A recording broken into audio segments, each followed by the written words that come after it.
गुरुर्ब्रह्मा गुरुर्विष्णु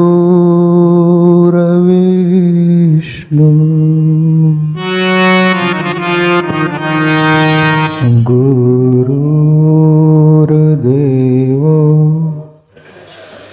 महेश्वरा।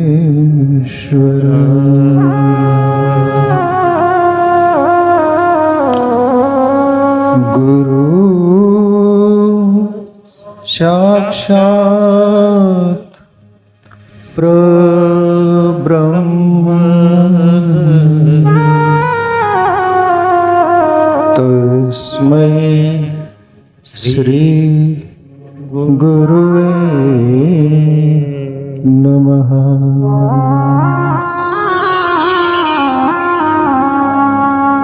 गोविंद बोलो हरि गोपाल बोलो। गोविंद बोलो हरि गोपाल बोलो।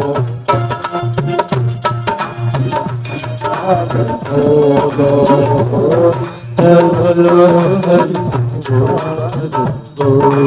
गोविंद बोलो हरि गोपाल बोलो।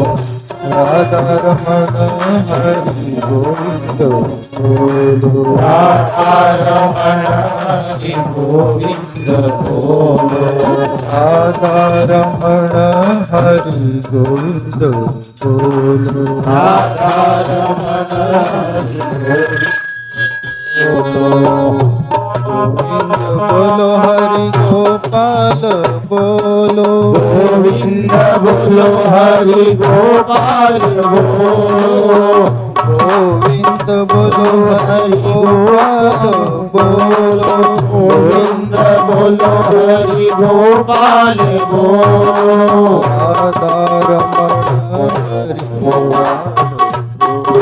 राधा रमण हरि गोपाल बोलो।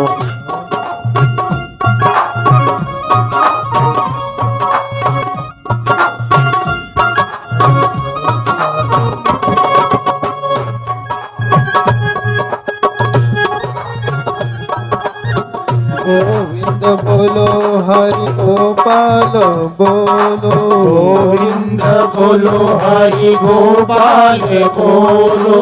राधा रमण हरि गोविंद बोलो।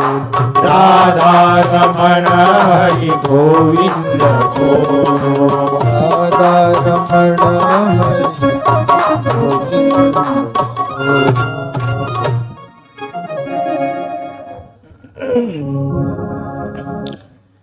हाँ मेरे प्यारे मित्रों, सभी को जय श्री कृष्ण। जय श्री कृष्ण। जय गुरुदेव।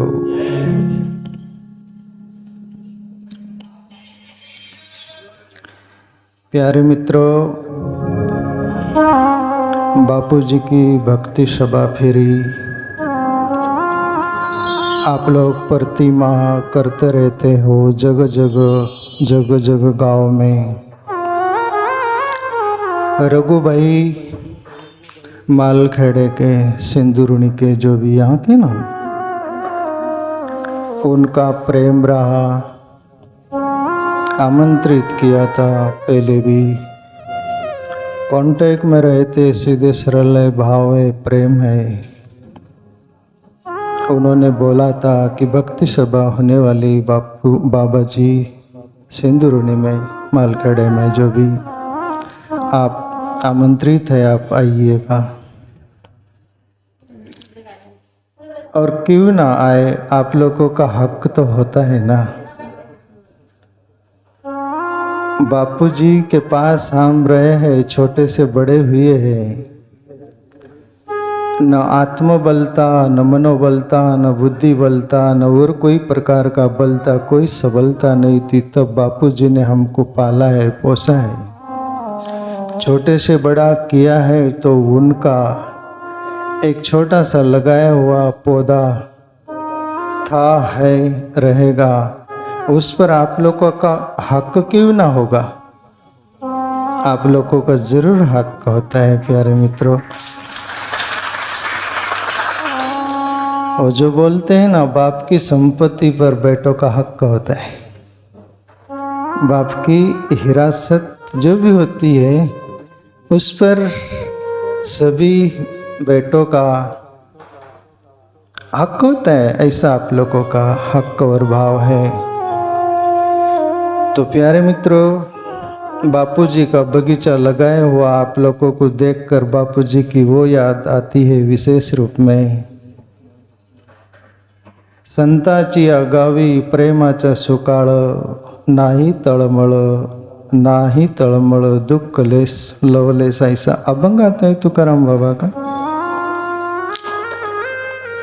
तो परम पूज्य बापूजी के आप सब फ्लावर हो, फूल हो, और सबके हृदय में वो प्रेम सिंचा है। बापूजी ने भक्ति का बीज लगाया है, आत्मचिंतन का बीज, खाद पानी सब दिया है, और वो आप लोगों में दिखाई देता है।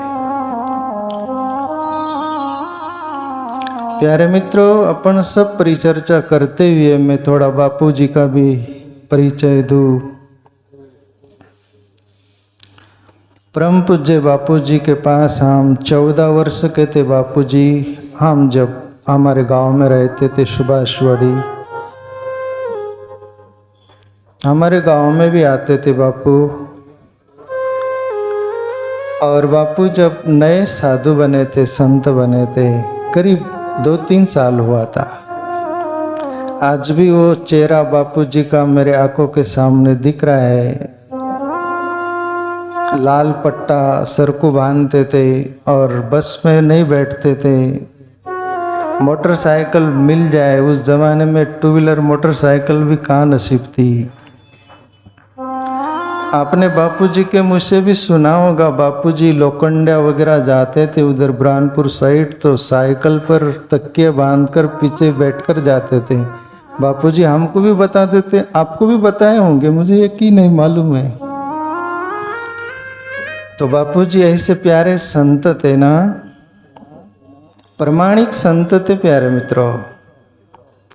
एक लोक संत थे, लोगों के लिए उन्होंने जिया, लोगों के लिए भक्ति का, ईश्वरीय आत्मचिंतन का बीज बोया उन्होंने। और वो हमारे बीच वो बीज बोकर संत कोई भी कार्य करते हैं ना, वो व्यर्थ कभी नहीं जाता। यत्येत अचरति श्रेष्ठ तत्तत्येव इतरा जना सयत प्रमाणम कुरुते। सब वर्तनते, गीता का सूत्र है। प्रभु श्री कृष्ण बोले, अर्जुन महापुरुष वरिष्ठ लोग जो होते हैं, वो जो भी कुछ प्रमाण समाज के सामने रख देते हैं और फिर वो लोग समाज उसको स्वीकार कर लेता है और उस पर चल पड़ता है। तो बापूजी ये भक्ति सभा फेरी का एक प्रमाण आपके सामने रखा और आपने स्वीकार किया, और बापू तो शरीर से चले गए, आत्मरूप से अपन सबके बीच में है।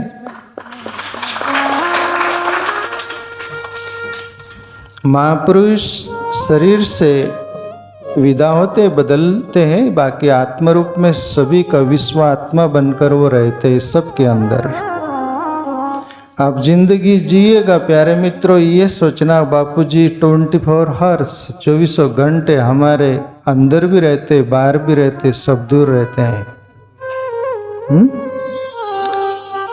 तो बापूजी ने प्रमाण आपके सामने रखा, भक्ति फेरी सभा का सभी कुछ वो चल रहा है आपके माध्यम से, और अदर लोगों को प्रेरणाएं मिलती है और वो भी इस रास्ते चल पड़ते हैं।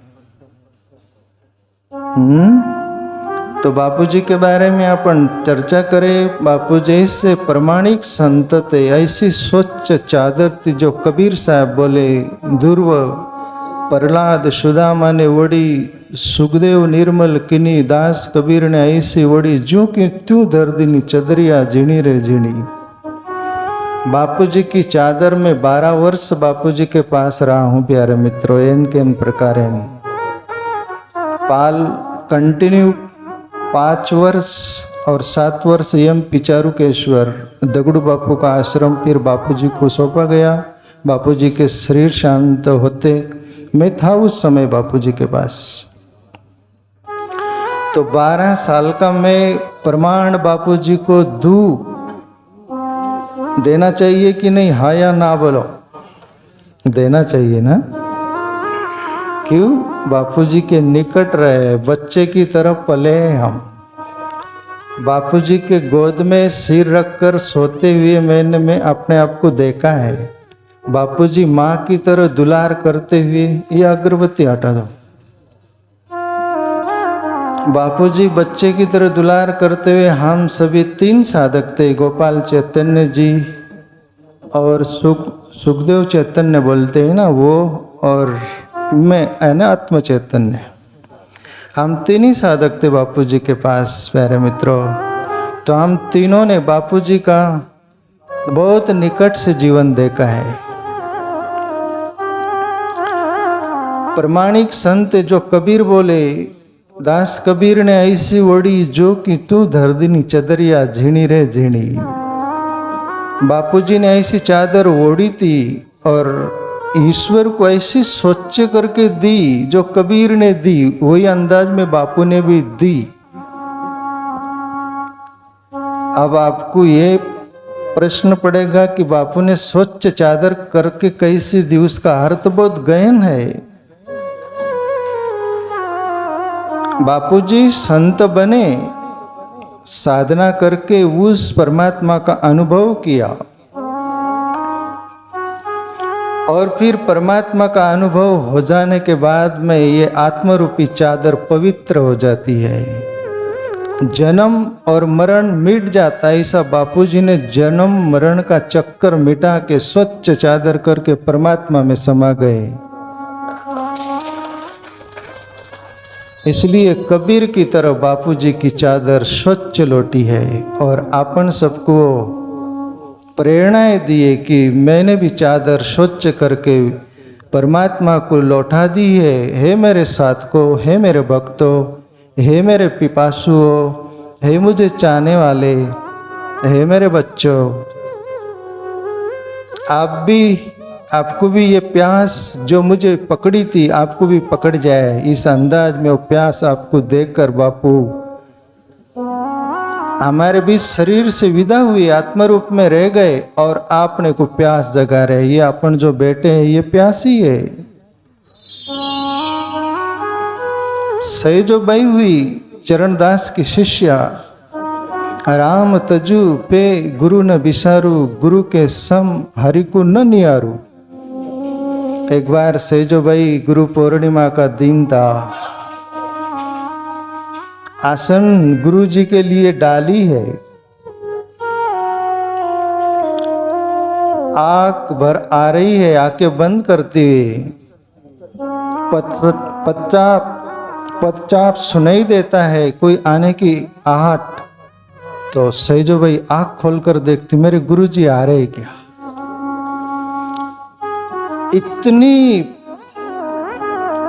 पिपासु होकर तड़पते हुए और कहते कि प्रभु साक्षात सगुण रूप में आ गए और वो आसन पर बैठ गए। और सैजो भाई आंख खोली, गुरु की जगह प्रभु बोले आसन पर से उठ जाओ। प्रभु बोले कि सैजो मैं ईश्वर हूं, परमात्मा हूं और मैं आसन पर बैठ गया तो कौन सा वो और कोई बात हो गई। ये आसन मेरे गुरुदेव के लिए, आपके लिए नहीं। हरि ने मोसो आप छुपायो, गुरु ने दीप दिए ताही दिखायो। तू तो जगत में जन्म देकर भटका डाला। हरि ने 5 चोर दिए साता, गुरु ने लई छुड़ाए अनाथा। बलहरी मेरे गुरु की है, उसने अनाथ समझकर वो 5 चोरों में से निकाल कर तो अंतर्यामी अंदर बैठा था, दीदार करवा दिया, इसलिए बलिहारी मेरे गुरु की है, इसलिए प्रभु आसन पर से उठ जाइए, ये आसन मेरे गुरु का है। गुरु गोविंद दो खड़े काके लागू पाए, बलिहारी गुरु आपने जिन गोविंद दियो बताए। कबीर साहब भी बोले ना,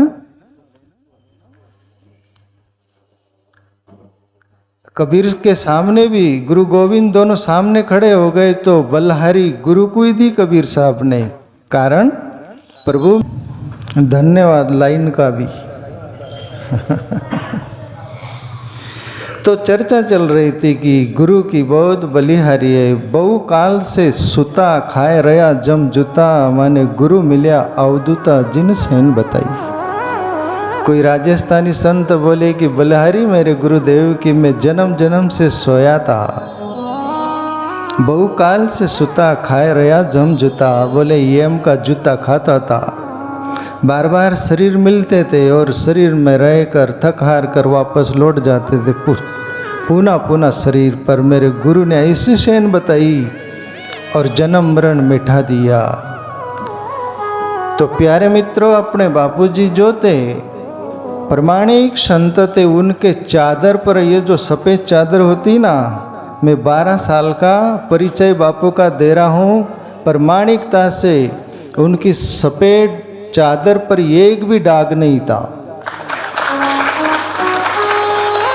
ये बिल्कुल तथा था, कोई आपको खुश करने के लिए भी नहीं, पर जो का तो ऐसे संत थे बापू। और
प्यारे मित्रों, पहला जो अपन सूत्र लिए यानी श्लोक, गुरु ब्रह्मा गुरु विष्णु गुरुदेव महेश्वर गुरु साक्षात पर ब्रह्म तस्मै श्री गुरुवे नमः। इसका अर्थ क्या होता है आप लोगों को मालूम होगा, फिर भी मैं बोलूं। गुरु को पदवी दी गई है ब्रह्मा की, विष्णु की, महेश की, यहाँ तक सीमित नहीं रखा गया, पर ब्रह्म की भी, यानी ब्रह्मा में भी जो रहने वाला, शिव जी में भी रहने वाला और विष्णु में भी रहने वाला, वो पर ब्रह्म परमात्मा जो अपन सबके अंदर बैठा हुआ वो पर ब्रह्म, वो गुरुदेव को पदवी दी। प्यारे मित्रों, इतना बड़ा दर्जा है गुरुदेव का। तो प्यारे मित्रों, बापूजी के बारे में आपने ये सुना, ऐसे स्वच्छ चादर वाले संत थे। और संत का पहचान यही होता है, संत हमारे सामने जो भी कुछ रख देते हैं उस पर हम चल पड़ते हैं, ये उनका प्रभाव होता है।